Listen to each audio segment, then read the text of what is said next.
What else do they have for us out here? Let's go. Kirk and Turning Point USA's team really just shit the bed as far as I'm concerned in this trial. They really just presented an edited video to the courts. Yes, the Charlie Kirk prosecution is imploding. The state's lead investigator just admitted something so crazy, and Utah wasn't ready for this. This is the moment. I'm going to show you the exact moment that Utah lost the room. They lost the plot.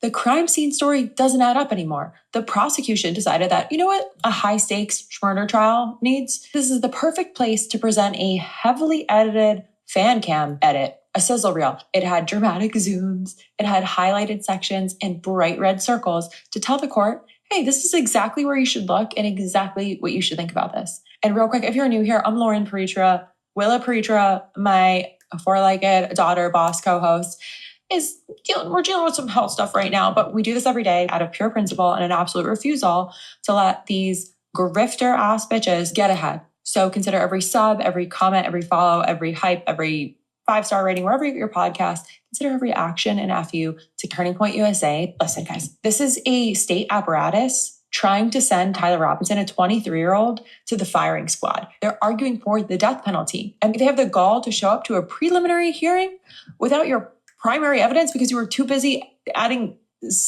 transitions in CapCut. Tyler Robinson's defense attorney, she starts relentlessly grilling this man. This is a compilation video that was put together from a bunch of different sources by the county attorney's office. He specifically says people have altered these recordings. They've zoomed in when the actual recording isn't zoomed. They've added little circles to people they want you to pay attention to. They've blurred people's faces out. So, I mean, it's been clearly altered. And it's not, I mean, they admit it's been altered. So we have real concern about authenticity of it. I'm sustaining the objection.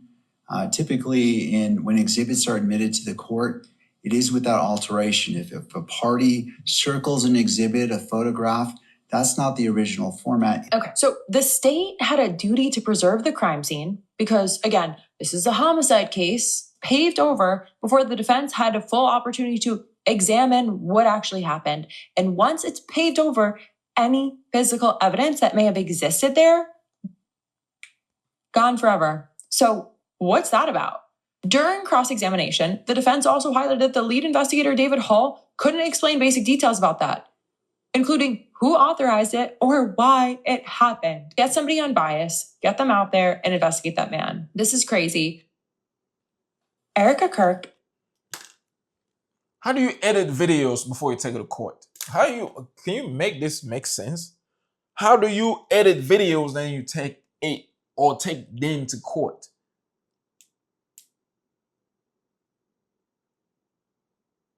You know what? When you watch that video, anybody that's watching these videos in court, you should look where they don't want you to look at. Okay, if they got a bright circle moving, don't look over there, look somewhere else. How do you do that, man? You take an edited video to court and you're trying to win with it, bro. Here's my suspicion. Okay. I believe the story changed.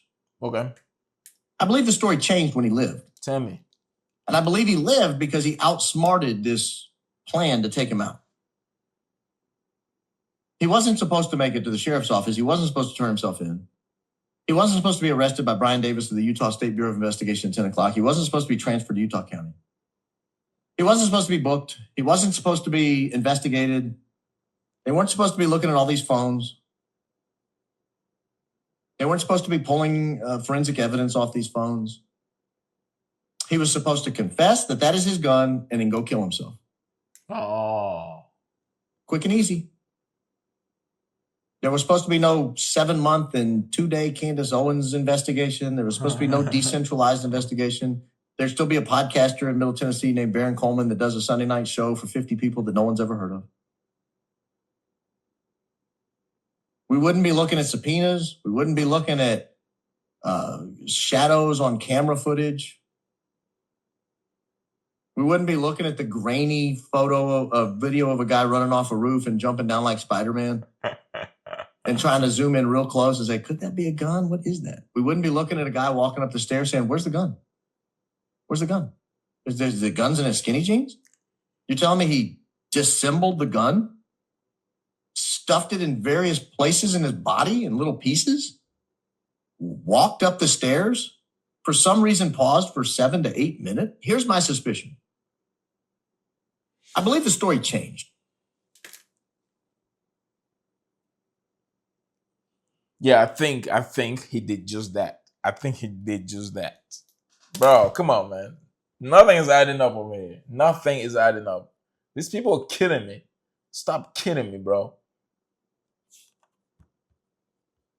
Bagley today said that there's, what do you know? Officer Bagley today said that there's no body cam footage of him on the roof because his battery must have died.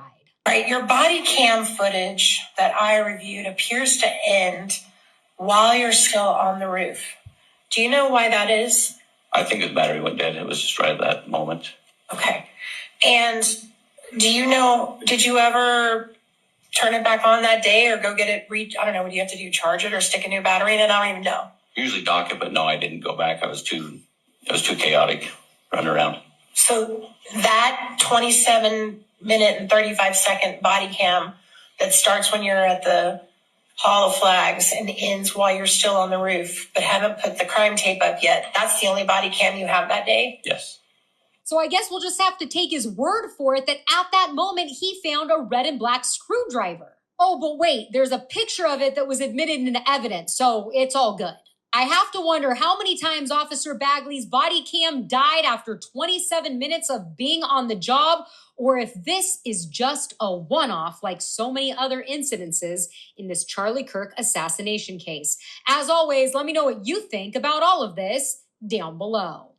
What do you... You know, maybe his battery actually went off, bro. Maybe the battery actually went off. It's not impossible. It's a possibility, okay? That is, in fact, why he's getting away with it. Because it is a possibility that his battery could actually go off, right? So what are we gonna do? Like that's actually it's a really good reason, okay, to just like you cannot do anything. There's nothing you can do about it. Okay. Whoever came up with that idea is genius. Okay. You're a genius. Yes, I gave it to you. You want everything in this life, you have to sell your soul. You wanted fame so bad, therefore you went and sold your soul. Let's go. Yeah.